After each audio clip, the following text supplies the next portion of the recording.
Welcome back to my channel, it's me. তো আজ আলোচনা করছি স্বামী বিবেকানন্দ স্কলারশিপ সম্পর্কে।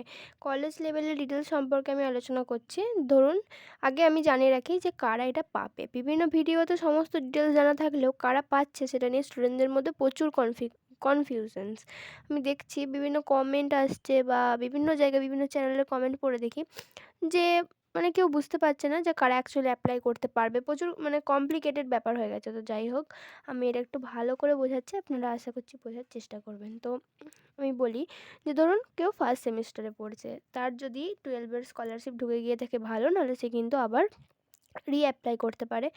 এবার আমি আসি 4th সেম বা 3rd সেম এই সমস্ত ব্যাপারে। তো আমি ধরুন আমি 4th সেমে পড়ছি, ঠিক আছে? তো আমাদের বিভিন্ন রেজাল্ট পাবলিশ করা হলেও মার্কশিট কিন্তু ফার্স্ট সেমিস্টারেই দিয়েছে এখন। তো সেই ফার্স্ট সেমিস্টারে মার্কশিটের ভিত্তিতে যাতে 60% যাদের হয়েছে তারা অ্যাপ্লাই করতে পারে। এটা অনেকে মনে করছে যে ফার্স্ট সেমিস্টারে শুধু ফার্স্ট সেম দিয়ে হলো, অ্যাপ্লাই করলে হবে না, সেকেন্ড সেম ফার্স্ট সেম দুটো নিয়ে 1 ইয়ারের সার্টিফিকেট দিয়ে অ্যাপ্লাই করতে হবে। এটা কিন্তু ভুল, এটা একদমই ঠিক নয়। আপনার যখন যে রেজাল্টটা বেরোচ্ছে, আপনার যদি সেই নাম্বারটা উঠে গিয়ে থাকে 60% অ্যাবাভ, তো আপনি সেখানে অ্যাপ্লাই অবশ্যই করতে পারছেন। এবার ক্লিয়ার হলো তাহলে কারা কারা অ্যাপ্লাই করছেন। যে যাদের মার্কশিট আছে, যেটা যেটা শেষ মার্কশিট বেরিয়েছে, যেমন আমি এখানে লিখেছি মার্কশিট 10 অথবা 12, অর্থাৎ যারা 10 বা 12-এ অ্যাপ্লাই করছে তাদের সেটার মার্কশিট বা সমমানের পরীক্ষার মার্কশিট লাগছে, বা কলেজের যেটা শেষ মার্কশিট দিয়েছে, ফার্স্ট সেমের মার্কশিটই দিয়েছে। যদি কারো সেকেন্ড সেমের মার্কশিট দিয়ে দেয়, ধরুন কেউ 6 সেমে পড়ছে, তার সেকেন্ড সেমের মার্কশিট দিয়ে দিল বা 3rd সেমের দিল, সে যদি ফ্রেশ ক্যান্ডিডেট হয়, যদি ব্যাক না পেয়ে থাকে, তার যদি প্রত্যেকটা সেম ক্লিয়ার থাকে, সে 60% অ্যাবাভ হলে অবশ্যই অ্যাপ্লাই করতে পারে। এবার চলুন ডিটেলসে যাই আমরা।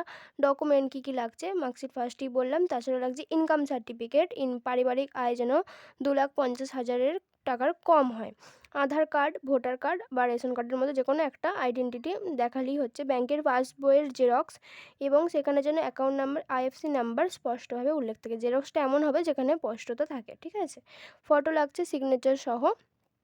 আবেদন করার সময় স্ক্যান করে জমা দিতে হবে এবং 1 কপি কলেজে জমা দিতে হবে। এইচওডি অর্থাৎ হেড অফ দ্য ডিপার্টমেন্টের স্বাক্ষর সহ ডিক্লারেশন সার্টিফিকেট, সেটা কলেজের দায়িত্ব, ঠিক আছে?